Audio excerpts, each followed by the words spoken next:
আমি কিংবদন্তির কথা বলছি। আমি আমার পূর্বপুরুষের কথা বলছি। তার করতলে পলিমাটির সৌরভ ছিল, তার পিঠে রক্ত জবার মতো ক্ষত ছিল। তিনি অতিক্রান্ত পাহাড়ের কথা বলতেন, অরণ্য এবং সাপদের কথা বলতেন, পতিত জমি আবাদের কথা বলতেন। তিনি কবি এবং কবিতার কথা বলতেন। জিহ্বায় উচ্চারিত প্রতিটি সত্য শব্দ কবিতা, কর্ষিত জমির প্রতিটি শস্য দানা কবিতা। যে কবিতা শুনতে জানে না সে ঝড়ের আর্তনাদ শুনবে।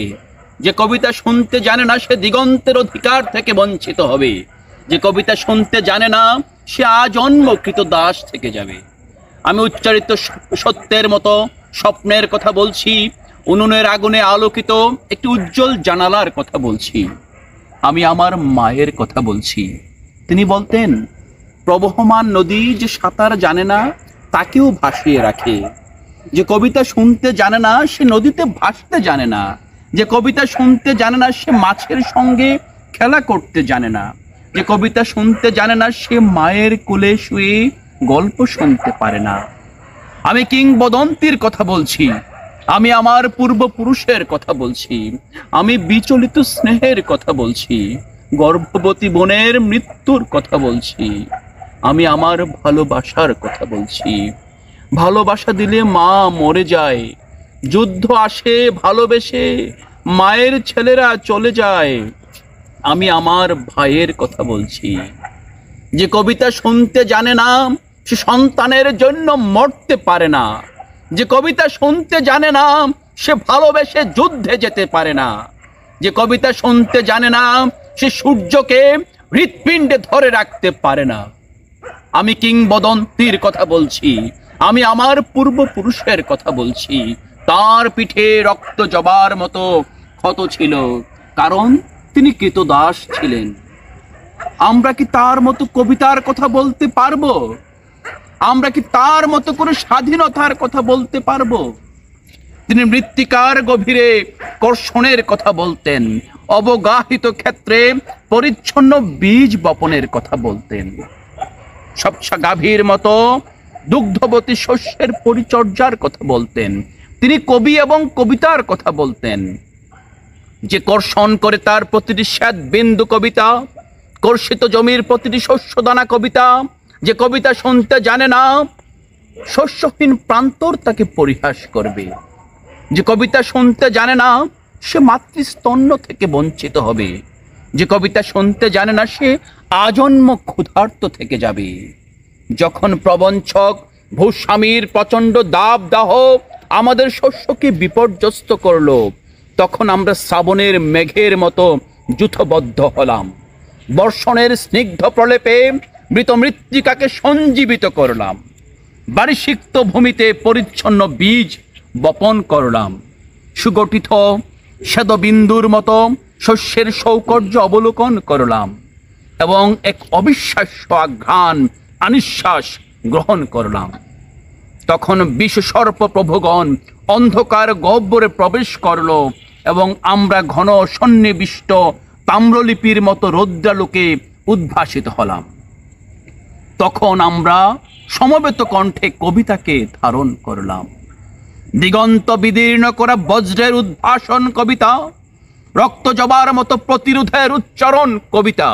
যে কবিতা শুনতে জানে না পরভৃতের গ্লানি তাকে ভুলুণ্ঠিত করবে। যে কবিতা শুনতে জানে না অভ্যুত্থানের জলোচ্ছ্বাস তাকে নত জানু করবে। যে কবিতা শুনতে জানে না পলিমাটির সৌরভ তাকে পরিত্যাগ করবে। আমি কিংবদন্তির কথা বলছি।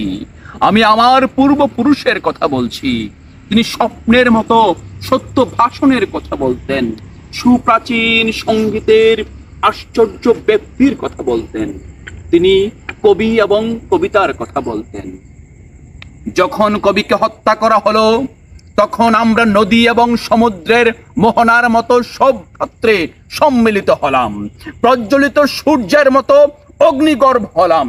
ক্ষিপ্রগতি বিদ্যুতের মতো ত্রিভুবন পরিভ্রমণ করলাম এবং হিংস্র ঘাতক নতজানু হয়ে কবিতার কাছে প্রাণ ভিক্ষা চাইল। তখন আমরা দুঃখকে ক্রোধ এবং ক্রোধকে আনন্দিত করলাম। নদী এবং সমুদ্রে মোহনার মতো সম্মিলিত কণ্ঠস্বর কবিতা, অবদমিত ক্রোধের আনন্দিত উচ্চারণ কবিতা। যে কবিতা শুনতে জানে না সে তরঙ্গের সৌহার্দ্য থেকে বঞ্চিত হবে। যে কবিতা শুনতে জানে না নিঃসঙ্গ বিষাদ তাকে অভিশপ্ত করবে। যে কবিতা শুনতে জানে না সে মুখ বধির থেকে যাবে। আমি কিংবদন্তির কথা বলছি, আমি আমার পূর্বপুরুষের কথা বলছি। তার পিঠে রক্ত জবার মতো ক্ষত ছিল। আমি এক গুচ্ছ রক্ত জবার কথা বলছি। আমি জলোচ্ছ্বাসের মতো অভ্যুত্থানের কথা বলছি। উৎক্ষিপ্ত নক্ষত্রের মতো কমলের চোখের কথা বলছি। প্রস্ফুটিত পুষ্পের মতো সহস্র ক্ষতের কথা বলছি। আমি নিরুদ্দিষ্ট সন্তানের জননীর কথা বলছি। আমি বহমান মৃত্যু এবং স্বাধীনতার কথা বলছি। যখন রাজশক্তি আমাদের আঘাত করলো, তখন আমরা প্রাচীন সঙ্গীতের মতো ঋজু এবং সংহত হলাম। পর্বত শৃঙ্গের মতো মহাকাশকে স্পর্শ করলাম। দিক চক্রবালের মতো দীর্ঘ থেকে দীর্ঘতর হলাম এবং শ্বেত সন্ত্রাসকে সমূলে উৎপাটিত করলাম। তখন আমরা নক্ষত্রে পুঞ্জের মতো উজ্জ্বল এবং প্রশান্ত হলাম। উৎক্ষিপ্ত নক্ষত্রের প্রস্ফুটিত ক্ষতচিহ্ন কবিতা, স্পর্ধিত মধ্যাহ্নের আলোকিত উন্মোচন কবিতা। যে কবিতা শুনতে জানে না সে নীলিমাকে স্পর্শ করতে পারে না। যে কবিতা শুনতে জানে না সে মধ্যাহ্নের প্রত্যয়ে প্রদীপ্ত হতে পারে না। যে কবিতা শুনতে জানে না সে সন্ত্রাসের প্রতিহত করতে পারে না। আমি কিংবদন্তির কথা বলছি, আমি আমার পূর্বপুরুষের কথা বলছি। আমি শ্রমজীবী মানুষের উদ্বেল অভিযাত্রার কথা বলছি। আদিবাস অরণ্যের অনার্য সংহতির কথা বলছি। শৃঙ্খলিত বৃক্ষের ঊর্ধ্বমুখী অহংকারের কথা বলছি। আমি অতীত এবং সমকালের কথা বলছি। শৃঙ্খলিত বৃক্ষের ঊর্ধ্বমুখী অহংকার কবিতা, আদিবাস অরণ্যের অনার্য সংহতি কবিতা।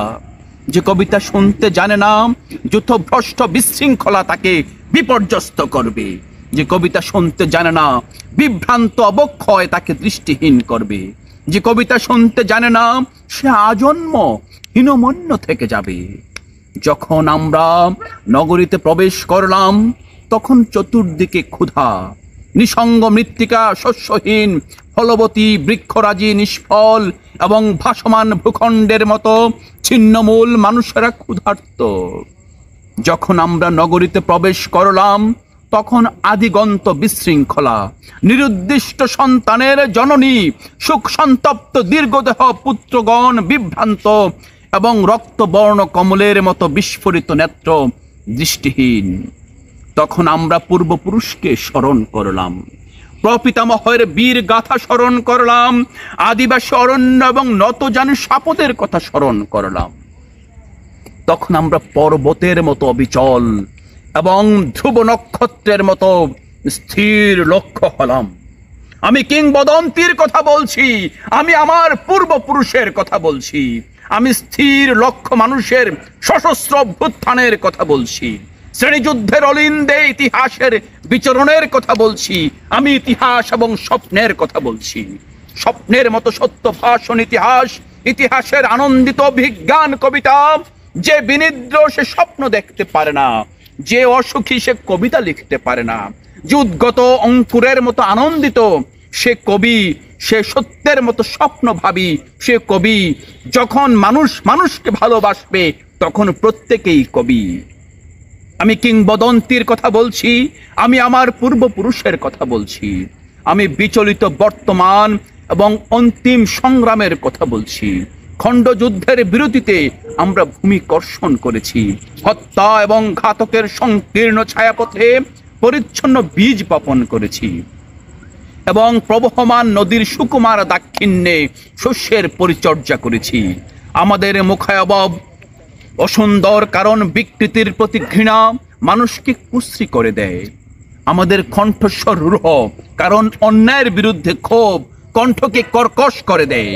আমাদের পৃষ্ঠদেশে নাক্ষত্রিক ক্ষতচিহ্ন কারণ উচ্চারিত শব্দ আশ্চর্য বিশ্বাসঘাতক আমাদের বারবার বদ্ধভূমিতে উপনীত করেছে।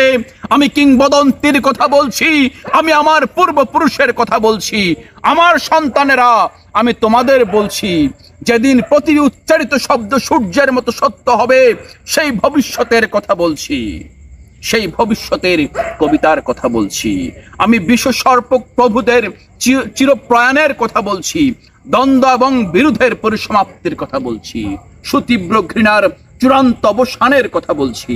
আমি সুপুরুষ ভালোবাসার সুকণ্ঠ সঙ্গীতের কথা বলছি, যে কর্ষণ করে শস্যের সম্ভার তাকে সমৃদ্ধ করবে, যে মৎস্য লালন করে প্রবহমান নদী তাকে পুরস্কৃত করবে, যে গাভীর পরিচর্যা করে জননীর আশীর্বাদ তাকে দীর্ঘায়ু করবে, যে লৌহ খণ্ডকে প্রজ্বলিত করে ইস্পাতের তরবারি তাকে সশস্ত্র করবে। দীর্ঘদহ পুত্রগণ, আমি তোমাদের বলছি, আমি আমার মায়ের কথা বলছি, বোনের মৃত্যুর কথা বলছি, ভাইয়ের যুদ্ধের কথা বলছি, আমি আমার ভালোবাসার কথা বলছি, আমি কবি এবং কবিতার কথা বলছি।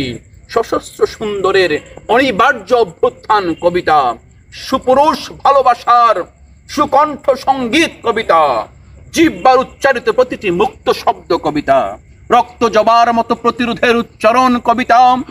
আমরা কি তার মতো কবিতার কথা বলতে পারবো? আমরা কি তার মতো স্বাধীনতার কথা বলতে পারবো? হে অনাগত সন্তান, তোমরা কি 24 অভ্যুত্থানের মতো করে স্বাধীনতার কথা বলতে পারবে?